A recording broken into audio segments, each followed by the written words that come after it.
Praktisi lingkungan dan kehutanan Hengki Kwedoboen menegaskan banjir bandang yang melanda belasan ohau, desa, di Kei Besar, Kabupaten Maluku Tenggara, Malra, murni siklus tahunan. Hal tersebut diungkapkan guna memberikan pencerahan sekaligus edukasi kepada masyarakat yang ramai-ramai menuding bencana alam yang terjadi akibat invasi PT Batu Licin milik Haji Isam di Ohau Nerong.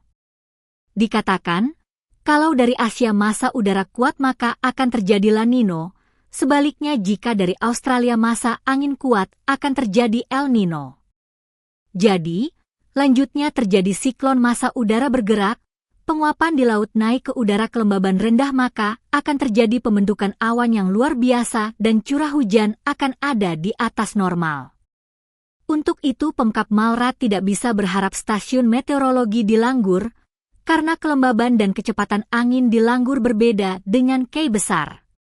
Menurut mantan Kabid Daya Dukung Daya Tampung Lingkungan Hidup di Pusat Pengendalian Pembangunan Ekoregion Sulawesi Maluku ini, di Kei Besar harus dihitung ulang daya dukung, daya tampung dalam gerakan desain pembangunan. Kejadian yang terjadi di Kei Besar hari ini menjadi pembelajaran bagi Pemkab Malra.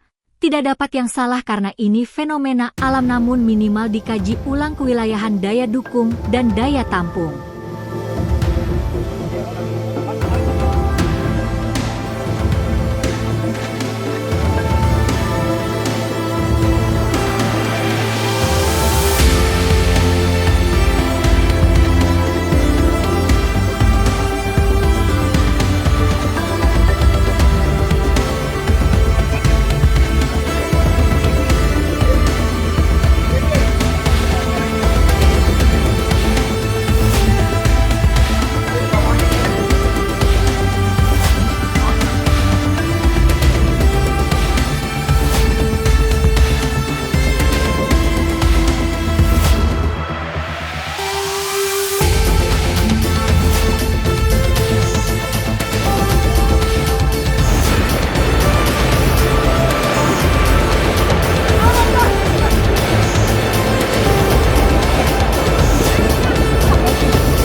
Download Tribun X sekarang, menghadirkan lokal menjadi Indonesia.